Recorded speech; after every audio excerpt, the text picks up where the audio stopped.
self-defense walking cane. This is a Cane Masters walking cane. It's designed specifically for self-defense, but you can use any cane that you have.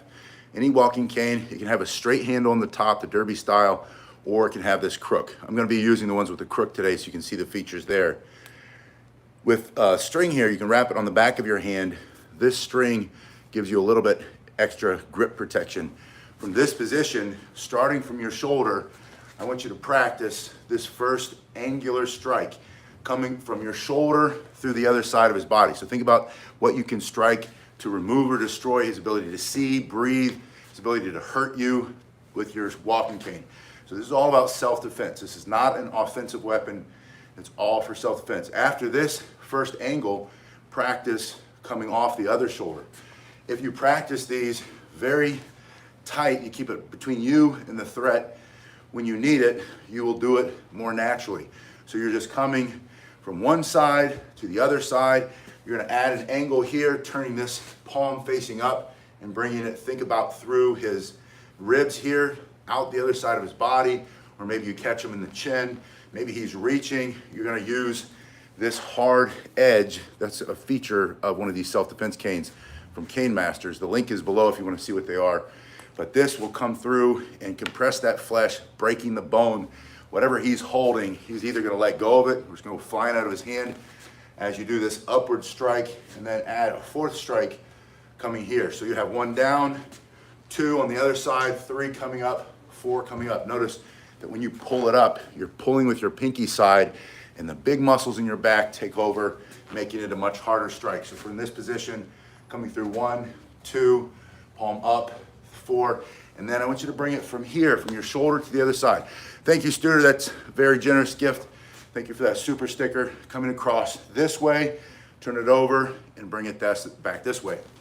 I might stutter a little bit and be short of breath. It's not the normal reason. Usually it's because I'm all hopped up on energy drinks or I just finished a workout. Today I'm a little under the weather, but I woke up this morning and I said, I'm going live no matter what. And I was a little dizzy, a little nauseous, and I thought I'm going to do it anyway. So fight through it, right? So come from the shoulder, down, two, bringing it up, three, four, across here, five, and then down on top. I have two other canes. I just have these out so I can show you. We might do a little training with this one. This is the Dojo training cane. This is a very inexpensive option to start. This is a very lightweight cane. I also put a link below. This is called rattan. It's a grass. You can hear that when you use this cane, it moves very quickly, and it's still, you can strike with a lot of power. Yeah, Matthew says perseverance. Sometimes that's all you have is perseverance. Hello, Garrett. Hello, Lita. Doug, good to see you. Good to see everybody here today. I haven't been live for over a month. Well, I think it's not been a month, but for a few weeks. October was crazy busy, but it's starting to lighten up a little bit. But I just had meeting after meeting after meeting this week talking about security at the school with all that's happening in the world. As you can imagine, there's a lot of new concerns, and we're taking new measures to keep all the kids and the staff safe. Anyway, so I've been busy, but I'm back. I have some time this weekend. I like to start with this one. It's a very nice lightweight cane. When you do your warm-up spins, you can spin really fast with it. And again, you can strike as hard as you want, and you're likely not gonna break it. Anyways, that's the rattan cane. This is the Dojo cane. But I want you to hear the difference here. This is a very solid 1-inch oak Cane Masters cane. This is also oak, but you can see they've removed a lot of material here, making this teardrop shape on the edge or in the end. And what that does is that gives you concentration of all the force of your strike into that dull, what I call a dull sword blade. And when you hear it, you can hear that it's moving a lot faster. It's a little bit lighter than this one, but it's also will create a lot more damage for self-defense. Thank you, Alita. Happy Cactus, thank you very much. I appreciate all of your support. I couldn't do this if it weren't for all of your support. That should be obvious. But I want you to do that first striking combination. One down, two, pull it up, three, four. This is also 5, 6, a good thing you practice. If you wanted to practice, finish with this thrust coming through the center of his body to remove his ability to breathe permanently or temporarily, his ability to see, maybe smash his nose. coming through here. But you can do this also with a walking stick or an umbrella. I'm gonna make another video this week on the umbrella for self-defense because I think it's just such a great option. After you do one hand, and notice again, if you do have, I know some of you have these Cane Masters canes or you've made your own, which I also think is a great option. Or you took another cane and you modified it and you added some paracord, this 550, he's been around forever now, used to be the parachute cord. Comes over the back of your hand. Hello, Garrett. Have I ever trained combat skill called CQC? I missed that last part. Put that back up. I've done a lot of CQB, close quarters battle, and like things like room clearing. I'm doing a lot of that now, training some of my staff in that, again, for obvious reasons. But so you bring this over the back of the hand. This comes onto the string. And the reason that you do it this way is that if you just put your wrist there and this comes out of your hand because someone's grabbed it, you're gonna go with it and you're gonna have a hard time getting your hand out of it, especially if you have a watch on. It'll also rip your watch off, break your watch. But if you put it here and you wrap it on the back and then it pulls, you can just simply open your thumb and then it'll come out of there. So that's the purpose, the reason that you put it on the thumb, wraps around the hand, and then you have a nice tight grip. And then I wanted you to practice the same combinations, 2 down, 2 up diagonally, horizontally, across and back. And then I like to bring it from the shoulder, straight down on top, and then finish with a thrusting motion. If you want, I go side to side at that point. Whichever hand you're striking with, you should have that foot forward. That's a general rule. It won't always happen that way. And if you break one of those rules, don't worry about it. Whatever works, whatever wins the fight is what you need to do. Now, the second thing I'm going to show you is holding it with the crook side still facing back, kind of in the traditional way. From this position, if we say this is the threat, and I'm gonna move the camera a little bit, so if you get nauseous, close your eyes. I'll tell you when I'm done. I just wanna drop the angle so you can see I'm done. This is his crotch, that's between his legs. From this position, standing with it in the back hand, you're gonna just bring it straight up. And that can come up and hit him between the legs. Maybe he's reaching for you again, and you're gonna smash that hand, or maybe you bring it all the way up and you hit him under the chin. And from there, I want you to pull it back just to about your shoulder. And as you do that, you're gonna turn your palm out like that. Good evening or good morning. It's good to see you. I'm just saying I'm a little under the weather myself today. I know you're often under the weather, but you train anyway. We have to train anyway. Bring it here. So from this position, the strike goes to the top of his head, starting under his groin and up on top. And you can see that becomes a very fast motion. And when you practice it, as you practice it, you want to get better and better at making this a smaller motion. So when you start, you'll use more of the arm to do the strike. As you get better, you'll start to use less of the arm, fewer joints, bringing it down to here, and then eventually mostly just the wrist, so that you can increase both the speed and the power of the strike. And notice that when I'm doing this, I'm leaning in. You can also take that step to close the distance faster and increase the power of that strike. You could also bring it from this position up to the side of his body, either into that arm, maybe striking that elbow, breaking the elbow, up into the neck, and then down on top. So you can bring it this way and down again, or you can bring it from here, down, and then take the other hand onto it and thrust. I always like to finish with the thrust because it's gonna push him away from you and get him out of your face. So from this position, under the groin, over the head, stepping with your front foot, all of your power, all of your energy, concentrating here on the tip, sticking it right here, knocking him back. John, great to hear from you. From here, down here, 2 hands in here, and then if you need to, turn it and let this hard piece of oak smash the teeth down his throat as you blast him back and you move him out of your face. So from here, 1, 2, 3, stepping in and smashing. Now I am going to switch canes real quick, or I'm going to grab the other cane. I want to show you that if you need a cane for mobility, in other words, if you pick your cane up off the ground, you fall to the ground, you wouldn't be able to do these techniques, but you could, and in this case, I'm going to turn my support cane with crook facing back, because that's going to give you kind of a better angle ergonomically. That's going to be easier on your wrist, keeping you up. lean into this cane, hit him with this cane, smash him there. Bring it here, bring it over the top, bring it back. You can turn it into those first angular strikes. Thrust this way. You have this big nasty tooth. Reach out and snatch the nose straight off of his face for self-defense just by using this part, bringing it in here and pulling that way. Now I'm going to bring this up a little bit. Studer asks, so I'm moving the camera again. There we go. Studer asked if there's a technical name for that two-handed thrust or that bash. Studer, I'm not sure which one you're referring to, but I'm going to say no. And the reason is this style of cane self-defense is kind of an amalgamation or a gathering or curating of techniques from many other styles of self-defense that I've practiced for many years and put them together and practice with my students in person and pressure tested. That means we go after each other, put a little bit of padding on and see what works, right? And so this two-handed thrust, in my mind, I just call it a two-handed thrust, or when I push this way, I think of this hard bar of oak smashing the teeth or into his face. I just think of a push-up position. You could also do that with a split grip.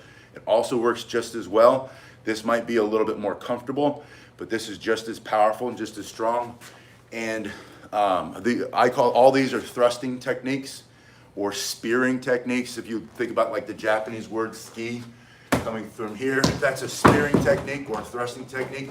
I also think of with my M16 and my bayonet attached on the end, this is a thrust, and that's where it occurred to me the first time that when I used to do the pugil sticks when you were in the Marine Corps. They started at boot camp, and then we would bring them out every once in a while during other parts of training. I didn't want to give them free advertising, no offense. Bringing it here, but with the pugil sticks, you know, it looks like that giant Q-tip. And you probably remember if you ever saw the old American Gladiator shows, I think that's what they were called. They had these giant pugil sticks. The ones in the Marine Corps, it's a hard piece of wood, and they're not as padded. So they hit you a lot harder, right? And you get knocked out. Okay, yeah, cross-checking, I like that. We'll cross-check him, like we'll call this the hockey strike, right? I'm gonna cross-check him, I'm gonna high stick him right in his face, bringing it that way. But for pugil sticks, the whole purpose of fighting with pugil sticks in the Marine Corps and in the military, because I don't think other branches in the US do it, but I know other countries around the world do it, is to use the rifle butt. And in this case, I think of this crook as the rifle butt strike, smashing here, and this side as the bayonet side, or you know where the bullets come out on your rifle, your service weapon. And so, and then they put the big pieces of, it's canvas and inside there's foam, but like I said, it doesn't really, it takes away a lot of the blow. You're not gonna die from it. You could, I mean, you can smash someone with those really well. But my point is this, whenever because I had started martial arts when I was a real little kid, and I grew up fighting with sticks and playing with sticks. And so I knew how to use a spear, I knew how to use a staff very effectively. And then when I got in there with these guys who were just learning for the first time how to pick up a stick and hit somebody with it.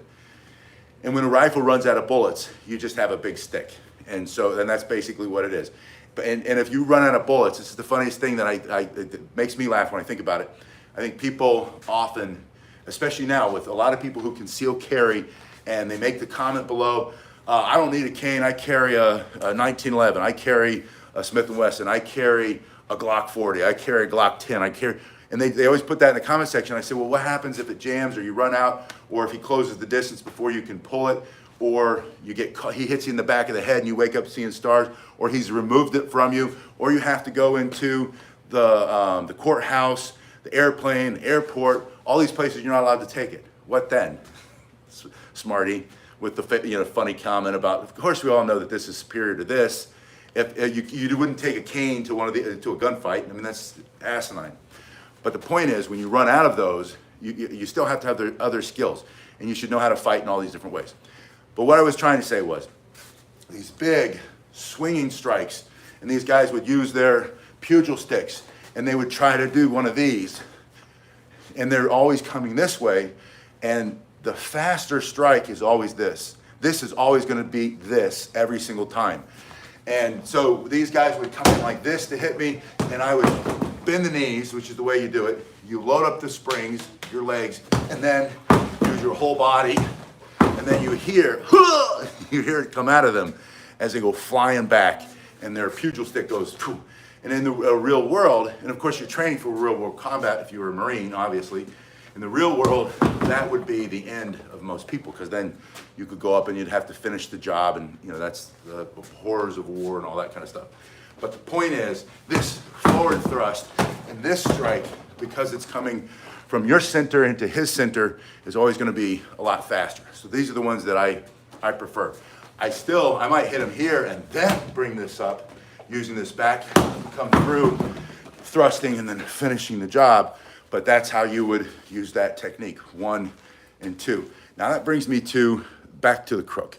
And so this crook, in traditional Hapkido style, cane self-defense, in cane fu, Chinese-based styles, the cane has always been used to, hook, bring them closer, or, hook an arm. There's even one of my favorite techniques when I was much younger and more agile, and they throw a kick, and you would literally scoop or sweep and turn them a little bit, and then turn this up between the legs. You would actually be here, pushing, turning, and then this would end up in this position, coming that way. As you can imagine, you don't want that big tooth coming through your legs that way backward. That would be the end of your kicking. You wouldn't be kicking anymore. And all those work really well when you have a willing partner that you're practicing with. In the real world, for self-defense, I'm not going to rely on that. If he wants to throw a kick, he can throw the kick. I might move back a little bit, or if he's coming in, I'll try to hit him first. Or if he's kicking low, I'm going to go high. He's coming this way, I'm going to come down this way. Or before he even gets close enough to kick me, I'm going to be here with this crook, and I'm going to tell him to back up. And when he doesn't, I'm going to stick it right in his face. So from this position, you practice popping it up, thrusting it to the face.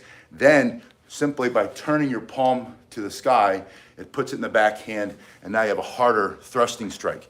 Now in this case, I'm going to use that crook to rip off of his face, either his eyes out of his socket, or stick it in his ear, or stick it in that mandibular joint, pull his jaw off, stick it here, and rip his nose out of his face, or the teeth out of his mouth, for self-defense. If it's life or death and it's me or him, and I need to end the fight quickly, and it has to be decisive because he's got a gun or a knife or a weapon, or he's harmed other people, he's coming after me, then I don't want to play around and play karate on him and try to get all Hapkido fancy and twist him up and turn him into a pretzel using the crook of my cane, and all that stuff works. I'm not saying that doesn't work. I'm not saying you can't get good at it. I'm just saying that if it's life or death, I'm gonna go with the fastest, immediate, direct, explosive, most effective strike that I can do, and that's what I would recommend for you too, is from this position, if you can, and this is not threatening on your part, and then all the cameras watching, you're saying, back up, don't come any closer, I'll defend myself, and then if you have to, you can quickly strike, and then you have it here. Here comes that high check in hockey, that hockey crossbody smashing through his teeth, and then you're just right there, you're able to kind of push through his face and then stick it right in his ear and finish the job, and come back with the backhand, come down over the top, chopping down just like you're chopping a tree. If he's right in his face, what kind of strike would I do? That's a great question. The first thing that I would do is using this on the ground. If he's closed the distance and I've allowed that to happen, or he's caught me off guard, I'm going to lean in and put my elbow in his face. And this is, let's see if we can do this without getting our channel in trouble. But it is a trainer. It's not a it's not a live self-defense tool. It's a training self-defense tool. So let's say this is where I carry. You don't see it, and it's not this size. I use kind of a different size. Depends on what I'm doing. I'm going to change the angle one more time. So from this position, this is weapon retention, right? We want to retain the weapon. We don't want him to have this if this is what you're carrying. And the same thing's true with the cane. So if he's already has his hands on me and I try to come up here and he's already hitting me or he's already grabbing me, I might not be able to get my first strike in with this. So what I'm gonna do instead, I'm gonna put this to the side so you can see it on the bag, is that from, ideally, even if he's closed the distance, your hands are still up. But if they're not, even if his hands are on yours, get your hands up between you and him. Always, that's the first step, right?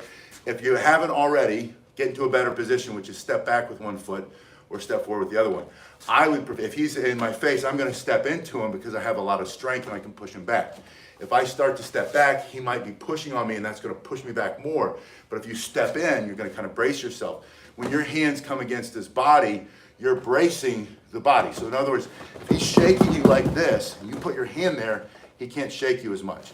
And if we were in person, I would show you how this works. But if I'm here first, this is the flinch block. This comes from Tony Blauer, Spear Self-Defense. From this position, you can do the strike, you can bring this strike, you can bring this in, you can bring that elbow in. But since I have my self-defense tool, the cane, we're gonna use that in a minute. I'll show you with this one, how I teach this, because I also teach a lot of this. From this position, I'm then gonna go here. This elbow is now either in his throat or in his face. And I'm keeping contact here. And as I come down here, the most likely time that these are taken away, the most common time, is not when they're holstered and not when they're already fully presented. It's when they're coming out. And that's when they grab it. And if they grab this while your hand is here, and worse if your finger's like that, because it's just gonna snap it back. So if my hand's here and they grab this, they have leverage. They have a better grip here than I have here. It'll pop right out. It'll turn this way. And we're not talking about stripping these and taking these away. There are plenty of people that will teach that. I don't teach that. From here, in this position, you're too close. I close the distance with that little step on your front foot. From here, I'm gonna pull this slides up my center line and the other hand comes onto it.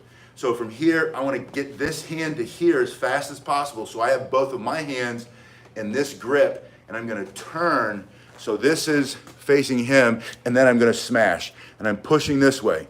So from this, I'm gonna show you with the cane in just a second. So from here, as I turn, both hands are coming into his face.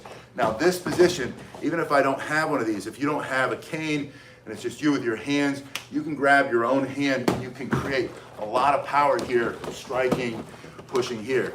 But from this position, I'm here, and then if I have to, I can push myself back, and then I present my self-defense tool and give a command, or if I had to discharge it for self-defense, I would do that. Now, from this position, I have the cane. I'm gonna slide down here, and I'm gonna pull it into this position, and now I have my simple thrust. Or from this position, and the reason I'm answering the phone, putting the helmet on, I always teach to do this, touch your own head. That's so if he's hitting you, all of a sudden your arm is absorbing all those strikes. If he's got a slashing weapon, if he's got one of these, and it still needs cleaned, but this one's, I keep this one very sharp. I sharpen this quite a bit. And that's because I use it all the time. And he knows what he's doing. If he's slashing and you do one of these, now he's opening you up in the worst way possible, and you're gonna bleed out before you get to some help. If you're here and he's slashing, now he's hitting the back of this, and you're closing the distance, taking that away. And if your hand is here, you simply slide down. You can bring it up here. If you have it in the other position, you can bring it here and thrust, or you can do that same exact motion I did with the other self-defense tool, and then I'm striking to the side, and then I can create distance, and I can move back and give him more commands. And then if he comes in, I'm ready to strike. Now, if he grabs your cane, you're going to turn. So you simply put one hand on top of the other one, either here or here, and then you push. So from here, and then you thrust, bringing it in. So if his hands are on your cane, if you're in this position, you turn here. If you're already in this position, he grabs up here, you're going to put this against your body, and you're gonna turn the front side and push down and then thrust. When you attach this to your hip, he's now pulling against your whole body weight. He's not gonna move. He's not gonna move you very much. If your hands are out here and he's pulling against your hip, your arm's gonna be doing one of these, and then it might go flying out of your hand, and then he's gonna take your cane and beat you with it.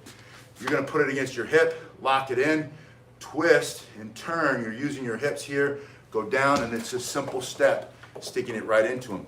His hands will literally do one of these, twisting up, and then you're either pushing them down and you get what's called a tendon lock, and there's pressure in the joint. He's gonna feel the nerves, he's gonna feel the nerves in the joint, but his grip is gonna loosen, and you're gonna shove it into his body for self-defense. And I do have videos here. If you go back and I think the video, I'll put a link in below. I'll go back once we're done and I'll put the link in to the video where I show you with one of my students. I grab his cane and he shows you all those basic techniques. But the simple thing to remember is if they grab your cane, twist and push, twist and push. And you can practice this motion, or if you have it in this position, get it against your body, make a small circle and down. Smaller circles are better than bigger circles when it comes to this type. There's a great guy, Wally J, old stuntman and martial artist, famously came up with the idea of small circle jiu-jitsu. And he could put anybody on the ground and keep them there for as long as he wanted for just making a little motion. Thank you, Alita. Thank you, Ian. Really appreciate you guys being here. Again, Studer, everybody, thanks so much for the generous gifts. Yeah, Studer said he has some friends who work in factories. They have really strong grips. My brother was a diesel mechanic, and he worked on cranes. And I remember visiting him on a job one day. They built bridges. And he literally had a wrench that was probably twice as long as this and about this big. And it looked like a cartoon wrench. I'm like, you don't really use that, do you? And he's like, oh yeah, there's a nut. And he showed me the nut on the side of this crane. It was this big. And he would put that wrench up there. But the point is, the muscle in his hand was like this thick. He had palm muscle like this thick, and his fingers were about this big around. And I couldn't do much with his grip. All the fancy Hapkido, and like I said, I've been doing this. I started in judo. I've done Hapkido for many, many years. I've done Brazilian Jiu-Jitsu now a lot in the last few years. But all the fancy things that I knew how to do, and Aikido, to break his grip, none of them worked. Because his grip was like iron, and his hand felt like a rock when he would grab it. So in that case, in somebody like that, some of these techniques are not gonna work. But there's a concept in Japanese martial arts called softening. I think it's called the way it's pronounced, but softening is what it means. And so the idea is, before you start to do this, stomp on his foot, or stick your knee in his groin, or punch him in the throat. So if his hands are here and all of his focus is taking this away, and you take your hand, you make a claw, and you stick it in his eyes, and you start pressing into his eyes and raking it down his face. Now all of a sudden, his focus goes away from this to getting your hands out of his face. Then you can take it, stick it, almost just rip my pants, stick it through his face. The crook caught on my blade right there. But you get the point. Soften them up and then do the techniques. That's the one thing, I've had so many students for so many years, and they come back, they're so frustrated because they had a brother or a sister or a friend who grabbed them in a way that we practiced over and over again, and then it didn't work. The technique we practiced didn't work, and they came back and said, it didn't work. So frustrated. What did I do wrong? And I said, you didn't do anything wrong except for two things. One, if you were doing it for real, you would have hit them a lot harder and a lot faster. And two, you might have to soften them up. So I would always teach them to kind of flick them there, especially when it was a girl and there was a brother or sometimes a boyfriend or a wife and her husband or it seemed to always be an older brother. And so the older brother would grab him around the throat, okay, show me how it works now. And then they would be doing their thing that it wouldn't work. And I'd say, you gotta do this first. And then they would do that, and then all of a sudden their focus came off the hands and the technique worked perfectly. So yeah, wardrobe malfunction. All right, so I wanted to show you the last thing that I do with my cane. Every time I work out with you in person, I try to encourage you to strengthen your body in a way that makes all the techniques more powerful. And we get there using these resistance bands. And again, I put a link below. There are two more links in there. One is Tim Larkin's book, When Violence is the Answer. I can't stress enough, if you're serious about self-defense, get Tim Larkin's book, When Violence is the Answer. It will answer so many questions when it comes to the principles of self-defense, what works, what doesn't work. And number two, get some resistance bands. For less than $20, you'll have a whole gym. You can do your whole body with one set, either a set of resistance bands or even just get the littlest one first. Start with that, build your strength in your legs, your body, your back, your shoulders, your chest, all that. From this position, I like to do a standing push-up, and I just push from here. And you want to think, as you get older especially, time under tension. Don't worry about how many repetitions.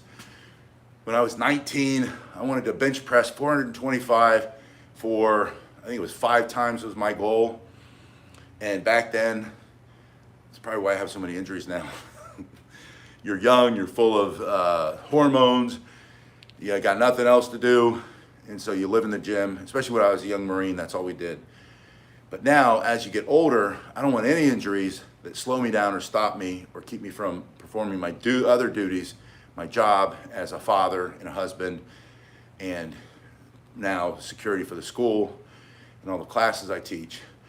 So I go time under tension. So if you focus on how long you do something, how long you keep tension on the muscle, then you're gonna get a better quality, more powerful muscle. You're gonna strike harder, faster, and you're gonna be less prone to injury. So you do that for 30 seconds or longer. And then the second exercise, I'll rest for about 30 seconds, and then I'll start to push down. So pushing down will hit the bottom part of the chest. Ian says he just got the bands, using the workout, he sees the difference. Thank you. Pushing down here. These are also a great tool if you like to do pull-ups and you need some assistance. Get kind of a medium-sized band, put it on your pull-up bar, and then put your foot through it. You gotta stretch it, put your foot in it, keep your legs straight, and then your pull-ups will be easier because you're unweighting your body, and then you'll get stronger faster. If your goal is to do a lot of push-ups, you'll be able to do those. But I call these standing or pull-ups. You'll be able to do pull-ups faster. I call these standing push-ups. This is hitting the bottom part of the chest. The third one is just up and out. And you can also play around with where you put your hands. If you put them here, you're gonna hit your triceps the closer your hands come together. Or if you really wanna focus on triceps, put your hand on your forehead and then press away, keeping your hand as high as your forehead, pressing it this way. And then you can throw the band under your hips, or under your buttocks, your bottom, and then curl, and you hit that way. Or you can put the band on the ground and put 1 or 2 feet through it. 2 feet, the wider your feet, the more resistance. Do your pull-ups or your curls this way. Change the grip. That'll hit the outside of the arm and make your grip a lot stronger. Bring your hands closer, bring your hands wider. Play around with that, do those sets. You could also put it on one hand or one foot so there's less resistance. Pull this into the top of the chest and then do a military press. So you hit the top part of your shoulders, or top part of your chest and the front of your shoulders. And there are all kinds of other ways that you can use it. You can put 2 feet in it. You can pull it up to your chest, and you can do front-loaded squats. Or if you're not there yet, just put the cane on the floor and do unweighted squats where you're leaning into your cane, so you're starting to build your leg strength again. But there's so many ways you can use your cane, not just for self-defense, but for longevity, getting stronger, hitting harder, making more explosive contact with the bad guy to stop them when there's a police shortage, or the world's going crazy, or there are violent protests. You happen to turn a corner, you didn't realize that this group and this group were meeting today so they could fight each other about their opposing views because they fell for the trap of craziness that they keep trying to set for everybody. And then you're just trying to get out of there and get home and be safe.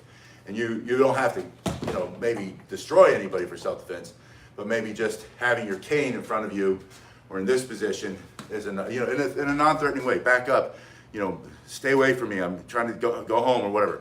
And then using this for self-defense. Anyway, that's all I've got for today. Again, thank you so much for those generous donations. I'll see you guys in a little bit. The next one we're gonna do is it's gonna be stick again. We're either gonna do short stick.